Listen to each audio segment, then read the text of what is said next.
I am thrilled to have you here on the podcast. That's a strong word. I am thrilled. Aww. I'm going to say that because a number of reasons. Always admired you and think you're incredibly cool, but we also became friendly. Mm-hmm.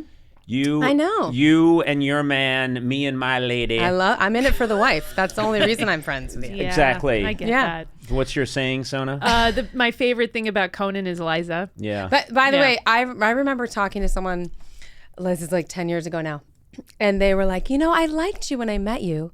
And then I met your husband, and I liked you more. And I thought, I think that's a compliment. I'm not sure. I don't know if it is. But it made me feel confident that I chose well. You chose very well. Right? Like, he can hang out. He's nice. Are you kidding? He's a delight. He's really smart, cool. Yeah. And we've hung out a bunch of times in situations where we're on vacation, we bump into each other. Yeah. And let's just say a skiing kind of place. Yes. And you're with your family, I'm with my family, and we end up hanging out. And I remember very clearly you inviting us over for charades. Yeah. One night, and Running charades. you were running it. Yeah. No, it's called running charades.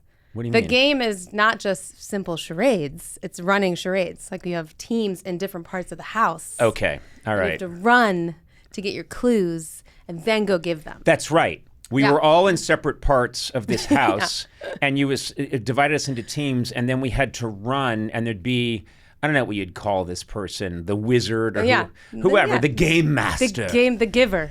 The giver. The giver. Was on these back stairs and would say what the clue is, and then you'd have to run back to your team. And here's what I learned that night.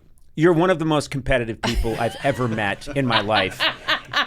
Elizabeth Banks is terrifying. You're a terrifying person. Truly, no one who actually knows me would disagree with that statement. And what's great is that you were really determined to win, and I kept thinking, this is fun. But then you'd win, and you'd be like, in your face! We won! You're not wrong that I don't.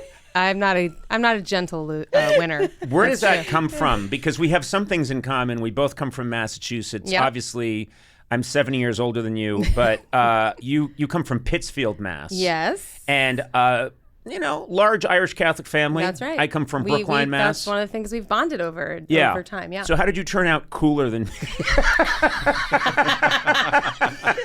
I'm not. You actually are. You are, though. Yeah, you kind of kill it. Well, so half my family is also gingers. And so that's another thing I like about you. You remind me of home in all the best ways. But I didn't get the ginger, so I think that's part of it. Like, I didn't have to grow up worrying daily about like being made fun of. Oh, okay. Now it's good. Like, nobody gets made fun. First of all, you're not allowed to make fun of people now. I don't know if you know about that. I know. Like, that's not allowed anymore. Right, can't do it. It's keep kind in mind at all times. That's the whole thing. Yeah. That's what we're trying to. I think making fun of people is going to come back and going to come back strong. And I'll be ready There's when it going to be does. whisper campaigns. You wanted to come back, but didn't people make fun of you? Why would you say that? You always say you were awkwardly tall, had really long legs. You were like 40 pounds. Yes, yes, I was mocked and abused, but in the best ways. I mean, I had a great bully, like a really good bully. She was excellent. She was good at her job of the bully thing. And frankly, like, what a great... She was a professional bully. Pretty much. Right. So I had to walk, like, I know this is very tropey, but I did walk through the woods, over rivers, the whole thing, to go to school. Mm-hmm. And after school, those woods became like the bully zone. Like if you were walking home afterwards and you didn't want to smoke cigarettes with the guys who hung out on their like dirt bikes, you just got bullied by them. So I don't understand. Bullies in the woods is a whole different thing. I remembered encountering bullies over near Stevens Market at the Point, not far from our house. One of the Packies by exactly. your house. and but what I'm just imagining walking through beautiful woods. Yes. In this nice part of Massachusetts, this rural part of Massachusetts, and then a bully steps out behind a tree. That's literally what it was like. That's literally what it was like. So, but the great news is that I stood up to my bully in like 5th or 6th grade. It must have been 6th. Because I was in middle school.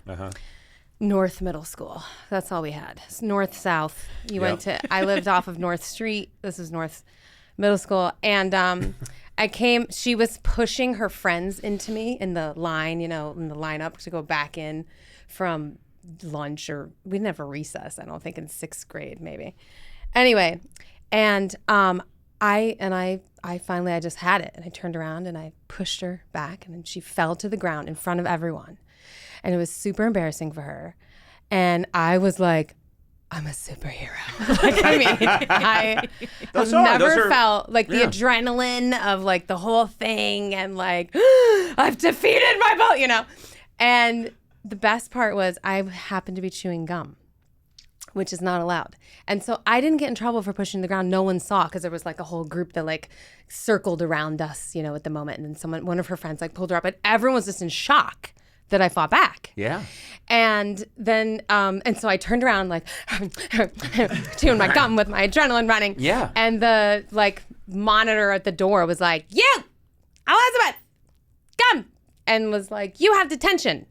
And the worst thing at that moment I could get was detention, because the bullies all got detention. And so then you had to walk home the 30 minutes later. There was no one in the woods to save you if you were alone in the woods with the bully. I had to go with the pack. Yeah. So I remember I went to the detention person, I don't know, and was like, I can't stay after school. Like, I'm being bullied by this person. I can't say their name because I don't want to get them in trouble because I'm not a narc.